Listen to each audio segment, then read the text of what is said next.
Salut à tous et bienvenue sur Parallèle Archive. Aujourd'hui, on va parler d'un matériau bien trop sous-coté à mon goût, mais que je trouve absolument magnifique, le verre. Alors c'est vrai que le verre est renvoyé souvent à son côté très utilitaire et parfois même vieillot, mais ces dernières années, il a fait un retour assez fulgurant dans nos intérieurs et ça reste au fil des années un classique intemporel. Aujourd'hui, je t'ai déniché des créations d'architecture et de mode qui emploient le verre pour te convaincre de l'adopter à ton tour. On perd pas plus de temps et on rentre directement dans le vif du sujet. Si tu suis cette chaîne, alors tu sais très bien qu'on a déjà parlé de l'architecte Renzo Piano, qui est notamment l'architecte à l'origine du projet du Centre Pompidou de Paris. Mais son architecture décalée et marquante ne s'arrête pas à ce projet.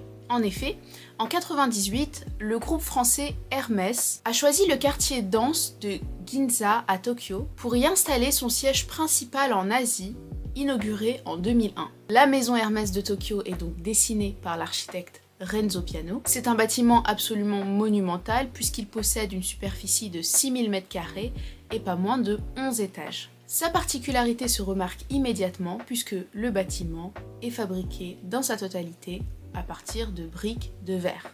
On y retrouve donc plus de 13 000 briques de verre autoportantes qui, de jour, réfléchissent la lumière extérieure et de nuit, éclairent la ville de loin. L'inspiration principale de Piano vient de l'idée d'une lanterne magique qui éclairerait la ville de Tokyo la nuit, tout comme les lanternes japonaises que l'on retrouve traditionnellement aux portes d'entrée des maisons. Il s'inspire également dans ce projet très librement de la maison de verre dessinée par Pierre Charot en 1928 à Paris.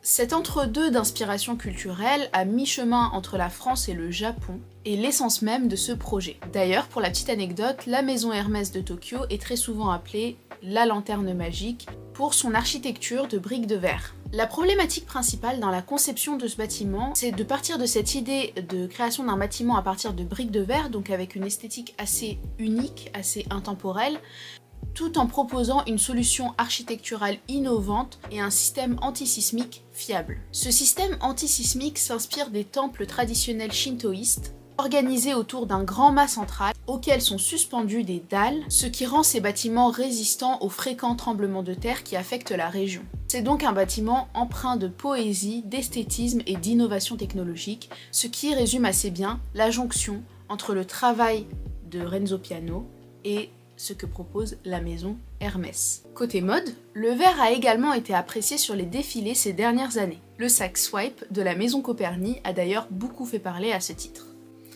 Entre sculptures et bijoux, la maison Coperni réinvente le sac à main en proposant cette fois-ci un sac en verre soufflé. En 2022, c'est la designer Iris Van Herpen qui va se lancer dans la confection d'une robe en verre soufflé. Connue pour ses innovations mode et tech, les travaux d'Iris Van Herpen sont à mi-chemin entre architecture et vêtements, et d'ailleurs je vous en parlerai dans une prochaine vidéo.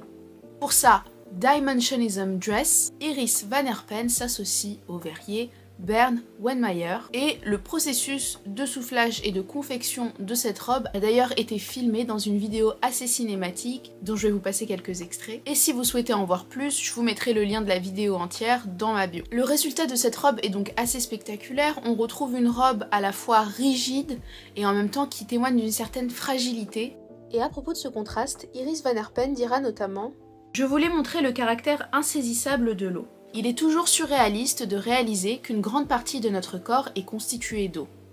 La façon dont le verre est soufflé pour cette robe produit de très beaux reflets sur la peau, elle transforme le corps et la peau en dessous de façon très subtile. Elle reflète l'intérieur et l'extérieur de la mannequin. » Au-delà des podiums de mode, on retrouve également le verre dans des créations que l'on peut porter tous les jours. J'ai découvert récemment la marque française Rin by Rin qui a été lancée en 2021. La designer bretonne Rin a lancé sa marque éponyme de bijoux en verre 100% fabriqués à Paris. Dans une démarche éco-responsable, la marque réemploie ses propres chutes de verre dans des nouvelles créations et s'emploie également à designer des collections capsules avec un nombre de pièces limité pour éviter de produire plus que nécessaire. J'aime beaucoup cette marque pour ses valeurs, mais également pour son esthétique particulière, et aussi le fait que chaque bijou est fait à la main, ça apporte de la beauté à l'objet puisque le rendu est unique d'une pièce à l'autre. Voilà, on arrive à la fin de cette vidéo. Je vais vous mettre quelques ressources supplémentaires sur la robe d'Iris Van Herpen en bio et également le site de la créatrice Rin by Rin si ces bijoux vous intéressent pour que vous puissiez feuilleter son catalogue. Ça en vaut vraiment le détour. Si la vidéo t'a plu, n'hésite pas à la partager autour de toi et à me laisser un petit commentaire. Et si tu souhaites découvrir plus de vidéos de cette chaîne, surtout pense à t'abonner pour continuer d'agrandir cette belle communauté. On se dit à la prochaine et d'ici là, à bientôt sur Parallèle Archive. Bye!